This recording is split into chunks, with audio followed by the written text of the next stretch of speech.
Saudara-saudari terkasih dalam Kristus, hari ini Minggu 12 Februari 2023 adalah pekan biasa ke-6 tahun A. Bacaan dibawakan oleh Maria Teresia Widyastuti dan Sirila Cahyoyanti. Mazmur dilantunkan oleh Marcelina Toron dan renungan ditulis oleh Regina R. Himawan. Selamat menekuni Sabda Allah. Marilah mewujudkan kebaikan bersama untuk hidup dalam damai dan sejahtera.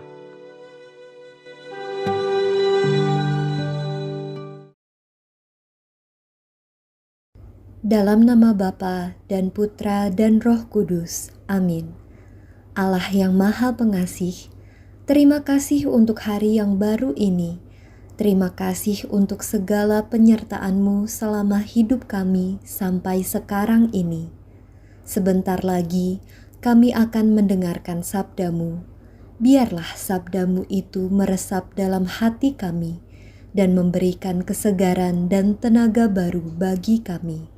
Demi Kristus, Tuhan dan pengantara kami. Amin. Bacaan dari kitab Putra Sirak, bab 15, ayat 15 sampai dengan 20. Asal sungguh mau, engkau dapat menepati hukum, dan berlaku setia pun dapat kau pilih. Api dan air telah ditaruh Tuhan di hadapanmu. Kepada apa yang kau kehendaki, dapat kau ulurkan tanganmu. Hidup dan mati terletak di depan manusia. Apa yang dia pilih akan diberikan kepadanya. Sungguh besarlah kebijaksanaan Tuhan. Dia kuat dalam kekuasaannya dan melihat segala-galanya. Mata Tuhan tertuju kepada orang yang takwa kepadanya, dan segenap pekerjaan manusia ia kenal. Tuhan tidak menyuruh orang menjadi fasik dan tidak memberi izin kepada siapapun untuk berdosa. Demikianlah sabda Tuhan.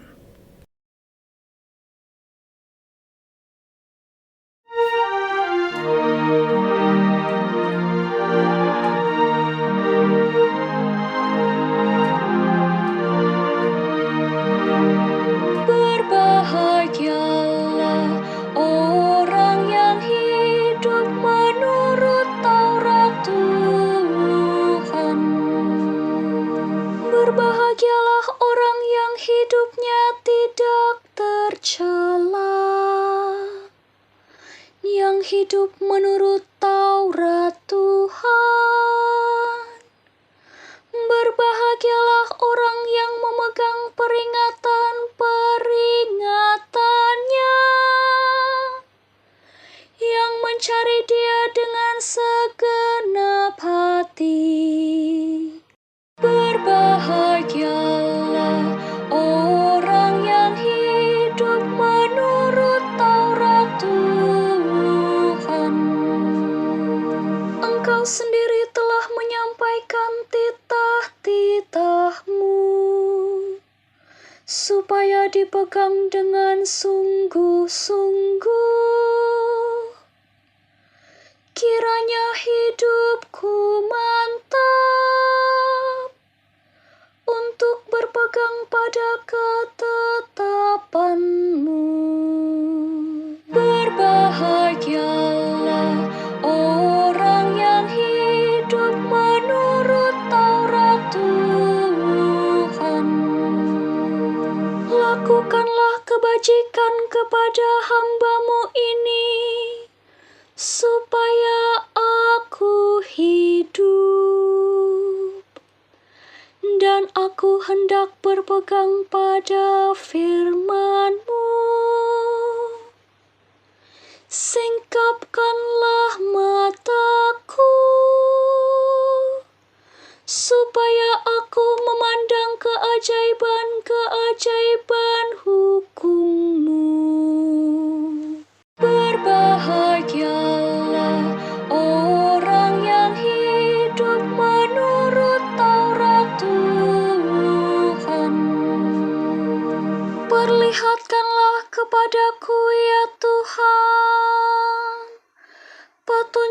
petunjuk ketetapan-Mu. Aku hendak memegangnya sampai saat terakhir. Buatlah aku mengerti, maka aku akan memegang hukum-Mu. Dengan segenap hati aku hendak memeliharanya. Berbahagialah orang yang hidup menurut Taurat Tuhan.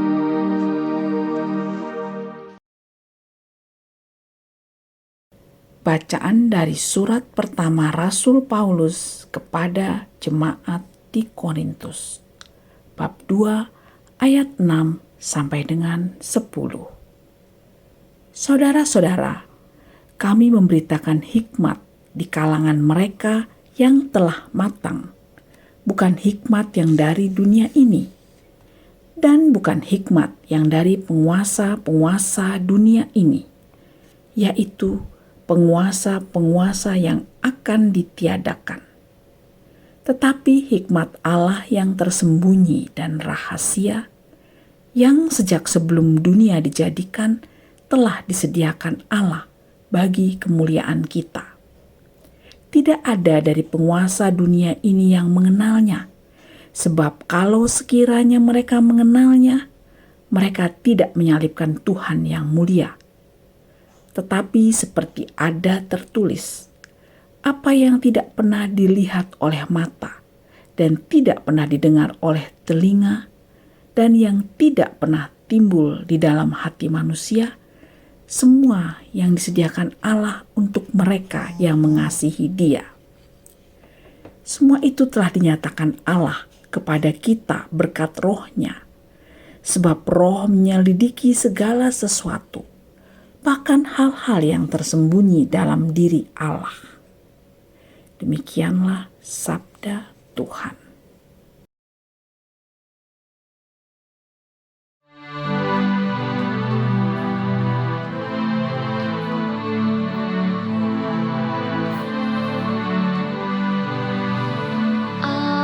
Alleluia, alleluia, alleluia. Aku bersyukur kepadamu Bapa, Tuhan langit dan bumi, karena semuanya Engkau nyatakan kepada orang sederhana. Alleluia, alleluia, alleluia. Alleluia, alleluia, alleluia.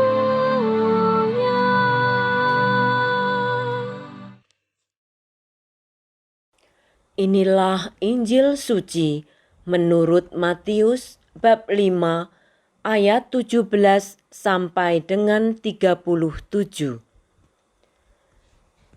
Dalam khotbah di bukit, Yesus mengajar murid-muridnya, katanya, "Jangan kamu menyangka bahwa aku datang untuk meniadakan hukum Taurat atau kitab para nabi. Aku datang bukan untuk meniadakannya, melainkan untuk menggenapinya. Karena sesungguhnya aku berkata kepadamu, selama belum lenyap langit dan bumi ini, satu huruf kecil atau satu titik pun tidak akan ditiadakan dari hukum Taurat sebelum semuanya terjadi. Karena itu, siapa yang meniadakan salah satu perintah hukum Taurat, sekalipun yang paling kecil, dan mengajarkannya demikian kepada orang lain, ia akan menduduki tempat yang paling rendah di dalam kerajaan surga. Tetapi Siapa yang melakukan dan mengajarkan segala perintah Taurat, ia akan menduduki tempat yang tinggi di dalam kerajaan surga. Aku berkata kepadamu, jika hidup keagamaanmu tidak lebih benar daripada hidup keagamaan para ahli Taurat dan orang-orang Farisi, kamu tidak akan masuk ke dalam kerajaan surga. Kamu telah mendengar yang difirmankan kepada nenek moyang kita, jangan membunuh. Siapa yang membunuh harus dihukum.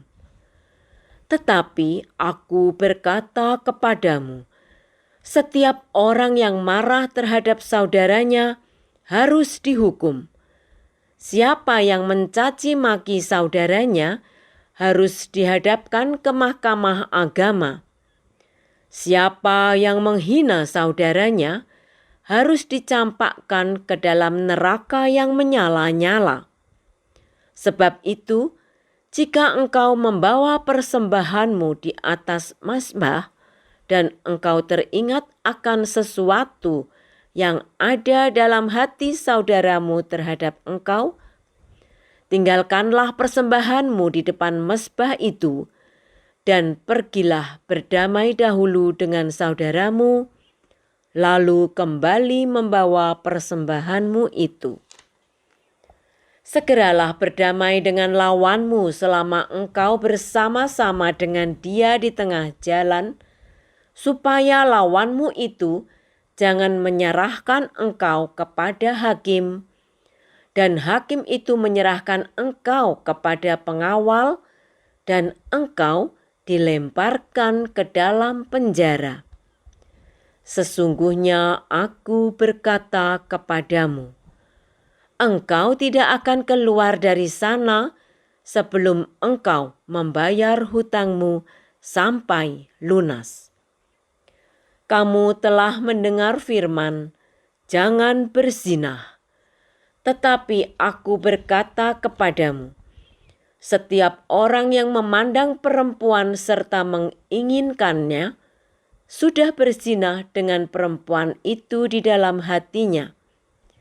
Jika matamu yang kanan menyebabkan engkau berdosa, cungkilah dan buanglah itu, karena lebih baik bagimu jika satu dari anggota tubuhmu binasa, daripada tubuhmu yang utuh dicampakkan ke dalam neraka. Jika tangan kananmu menyebabkan engkau berdosa, penggalah dan buanglah itu, karena lebih baik bagimu jika satu dari anggota tubuhmu binasa, daripada tubuhmu dengan utuh masuk neraka. Tetapi difirmankan juga, siapa yang menceraikan istrinya harus memberikan surat cerai kepadanya. Tetapi aku berkata kepadamu, setiap orang yang menceraikan istrinya kecuali karena zina, ia menjadikan istrinya berzina. Dan siapa yang kawin dengan perempuan yang diceraikan, ia pun berzina. Kamu telah mendengar pula yang difirmankan kepada nenek moyang kita, jangan bersumpah palsu, melainkan peganglah sumpahmu kepada Tuhan. Tetapi aku berkata kepadamu, janganlah sekali-kali bersumpah, baik demi surga, karena surga adalah tahta Allah, maupun demi bumi, karena bumi adalah tumpuan kakinya, ataupun demi Yerusalem, karena Yerusalem adalah kota Raja Agung. Janganlah juga engkau bersumpah demi kepalamu, karena engkau tidak berkuasa memutihkan atau menghitamkan sehelai rambut pun. Jika ya, hendaklah kamu katakan ya. Jika tidak, hendaklah kamu katakan Tidak. Apa yang lebih daripada itu berasal dari si jahat. Demikianlah sabda Tuhan.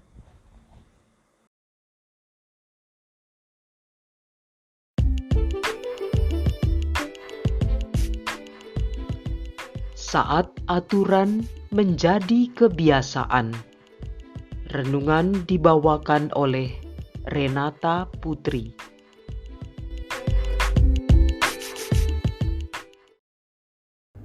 Dulu, saya bersekolah di sekolah Katolik yang terkenal dengan aturannya yang ketat. Aturan yang harus saya ikuti bisa dibilang mendetail sekali, sampai saya merasa aturan-aturannya sangat berlebihan. Tentu ada niat baik di balik semua aturan itu, terutama dari segi kedisiplinan.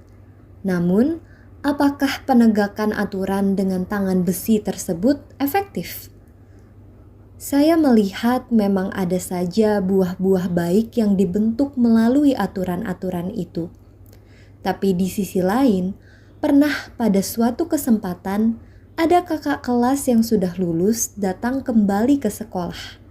Waktu itu, penampilan sang kakak kelas bisa dibilang sudah berubah total.